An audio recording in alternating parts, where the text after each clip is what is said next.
There's a story of a group of men that danced into the hearts of football fans everywhere and then danced on the throats of every team that got in their way. Here's a Super Bowl fun fact for you, though. Super Bowl 50, right? 50 Super Bowls. Super Bowl one, the ticket cost $12.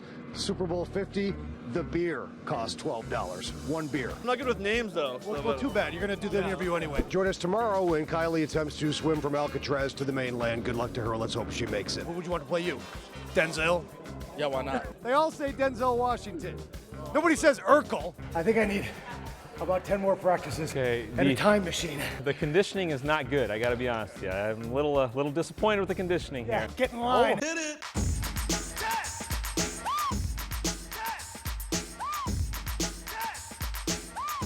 Now, you know all the big Carolina Panther names. You know Cam Newton, Luke Kuechly, and Josh Norman.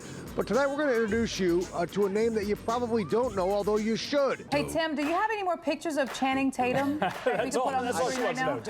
I heard all those girls screaming, and I figured it was for me, and I turned around and I waved. Not. If they want to punch us in the mouth, they'll punch them right back. And with that, Ben Boulware, the Clemson linebacker, laying down the soundbite smack. You tell Kendall not to go to ASU. I didn't have to tell him. He could see it for himself. Carroll knows. I mean, he's not an idiot that they screwed up there. There's no question about it. Whether or not you have Marshawn Lynch or any running back on your football team, in that situation, too much of a risk to throw the football. You got the campus, you got the weather, you got a great conference. Why do you think it's been difficult here, and how do you plan to fix that? The most disappointing thing about the game here tonight is that clearly the Carolina Panthers are a better football team. That's fine. We can all live with that. But the Cardinals came out and didn't really compete. This is how you end up losing a game 49-15, even though you're the 2 seed in the NFC. Sports director Tim Ring would square off against GCU head coach Dan Marley in a not-so-epic free throw shooting contest. Diana Taurasi range there. Tim Ring back live at Levi's Stadium here in Santa Clara. Look, there is no question who the best player on the field will be in Super Bowl 50. Cam Newton, the Carolina quarterback. He is as polarizing as he is talented. A lot of people don't like his antics, but he's not the first quarterback to dance to the beat of his own drummer. Jim McMahon wrote the book on that 30 years ago. I caught up with the former Bears great this week at his Scottsdale home. I'm the punky QB known as McMahon. 30 years after shuffling to a win in Super Bowl 20, Jim McMahon sits in his Scottsdale home, no more a fan of the NFL today than he was when he left the game back in 1996. You know, I just try to keep up. I get most of my scores on the ESPN highlights. You know, that's good enough for me. But McMahon will watch Super Bowl 50 with great interest. Carolina coach Ron Rivera was McMahon's teammate on the greatest team of all time, the '85 Bears. He's taken that team and really, I watched him play against the Cardinals. I mean, they looked a lot like our team back in the day. You know, very dominant on defense and on offense. And their special teams are good.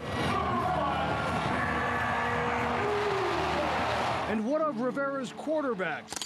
The brazen, effervescent Cam Newton, a bigger, stronger, faster version of the same polarizing quarterback who was wearing number 9 for the Bears 30 years ago. No, I don't have a problem with him. He's had a great season.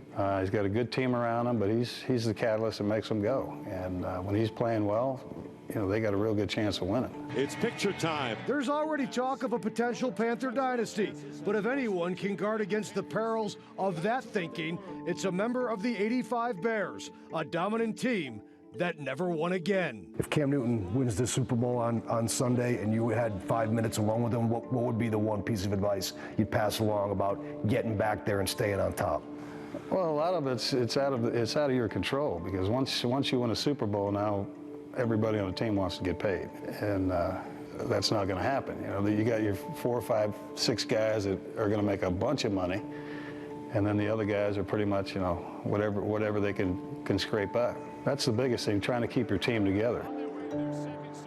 That's the one and only Jim McMahon, a former Bears quarterback. By the way, ESPN's 30 for 30 on the '85 Bears debuted last night. It's phenomenal. If you were a part of that era, I highly encourage that you check it out. Lots more with Jim, including the latest on his health, which is very good these days. And that'll do it for me live from Santa Clara. Tim Ring, 3TV Sports.